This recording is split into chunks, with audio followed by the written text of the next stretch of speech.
Alright, so I just got my Robot Craftsman Hacker front bumper. It comes in a big box like this. Looking at it, looks like it has all of the holes for the sensors and connectors and all that stuff pre-drilled. One thing I was wondering about too when I ordered this, I saw a lot of them with the JDM front bumper thing, or front license plate thing, and I was like, oh, I hope it doesn't have that. So there isn't a big rectangle square on there.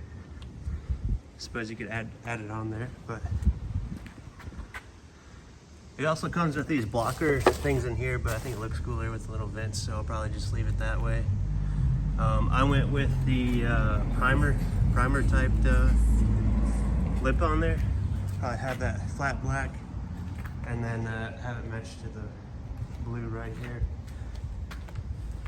But yeah, overall that's what it looks like on the outside. I'll flip it over here on the inside. So it is a fiberglass front bumper, and you got all your holes pre-drilled.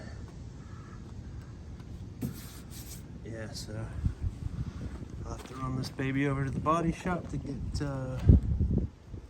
painted, and then slap this thing on there.